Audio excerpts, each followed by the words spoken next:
Happy Sunday! Ayan, nag-harvest si Didi ng mga wheat. Ayan, pinapaarawan niya. Ang galing nila, no? Matagal din ito, guys. Matagal din parang tumubo ng maayos ang kanilang wheat. Kahapon siya nag-start mag-harvest. Galing. So, I think dahil mag-uulan na, baka magtatanim sila after nyan.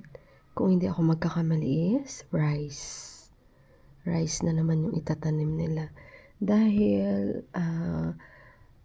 after ng Mayo, mga June, ganun, tag-ulan na dito sa Nepal. Napapahanap si Deepak sa akin ng nail cut.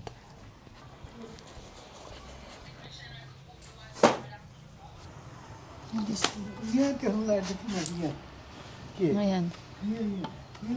Sa taas na naman yung nireklamo niya. Masakit. Oh, masakit buksa.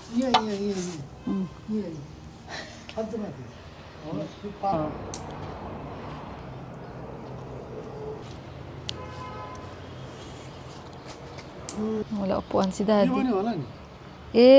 Daddy's mga sanga-sanga ba? Report hub? Ha? Report? Thank you. Report hub?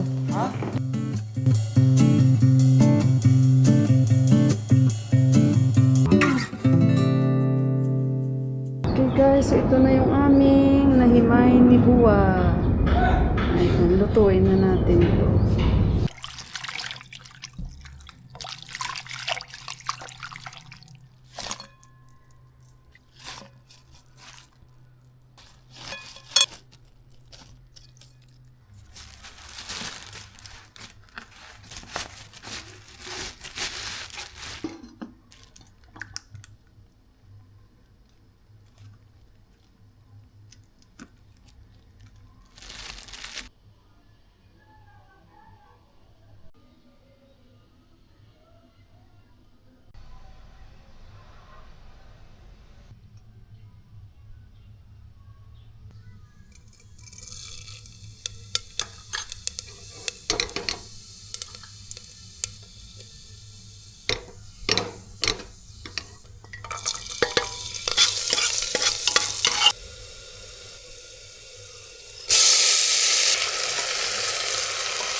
Ayan ang in-order ni Tulubuwa.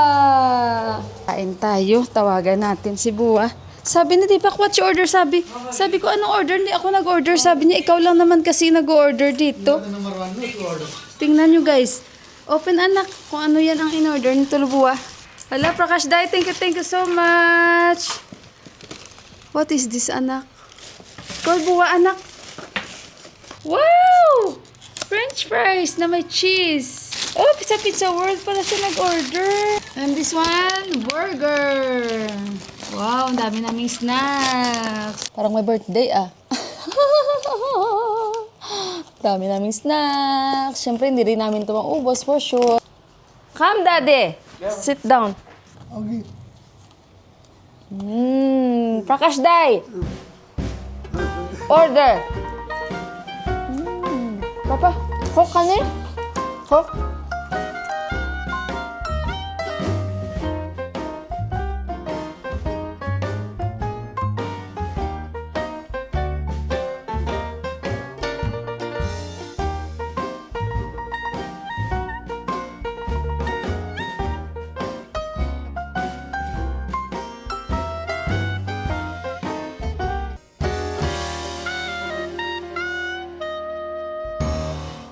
Nabusog tayo sa padala ng brother-in-law ko. So, thank you so much, Prakash Dai.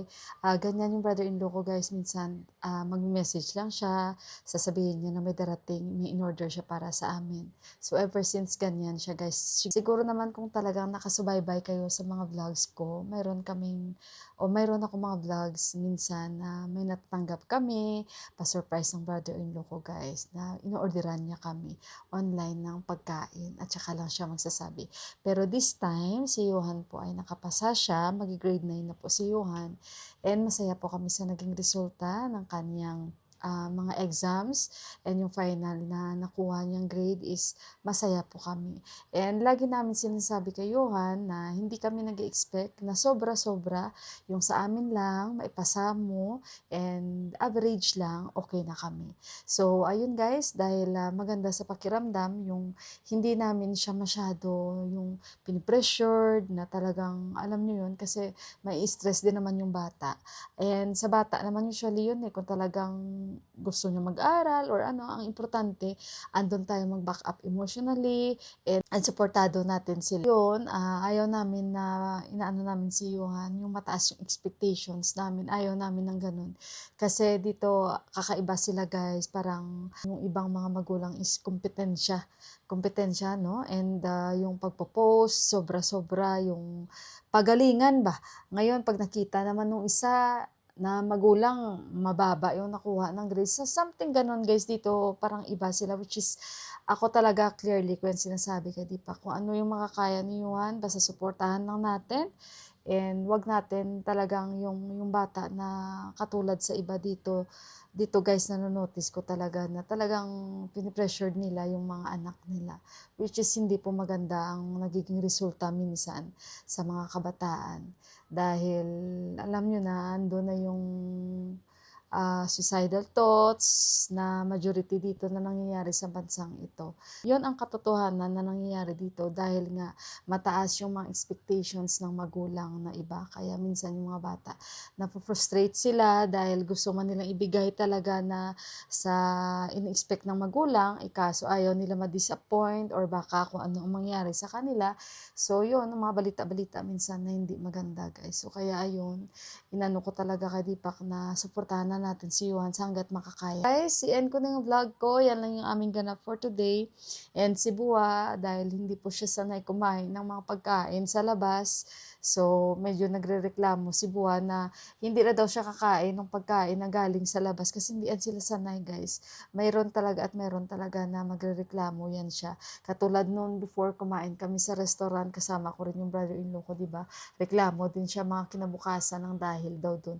Si Bua ngayon guys, iba na siya kung ano yung makakain niya. Ayun, problema na sa tiyan niya. So ayun guys, mas okay na hindi sila kakain ng pagkain na galing labas para hindi na lang sila magreklamo kasi minsan alam nyo yun, yung nakasanayan nila iba. Okay guys, so bago ko yan yung vlog ko, shout out ko muna si Falcon Sereno Eileen. Ayan, ang comment niya sa akin. Hello po Sis Mila, pabati naman po ako sa April 10 yung birthday ko po. Solid follower nyo po ako. Lahat po ng vlog na nyo nakasubaybay po ako. Maraming salamat po Sis Eileen and happy birthday po sa inyo. Pagpasensyahan mo at sobrang late itong pag-greet ko sa iyo. Di bale kahit papaano nag-greet po kita. So may God bless you and good health po lagi, especially sa family mo. Maraming salamat sa lagi mong pagsuporta and pagsubaybay ng mga vlogs ko. So ayun, again thank you so much and sa inyo pong lahat maraming salamat po. po. So, sa mga hindi pa po nakapag-subscribe pala ng aking channel, para ma-update po kayo lagi pag may bago po akong upload, i-click nyo lang po lang button guys, subscribe all para ma-update po kayo lagi sa mga bago kong ganap sa buhay ko dito sa Nepal. And of course guys, maraming salamat sa hindi pag-i-skip ng ads. So ayun, bye guys! Good night!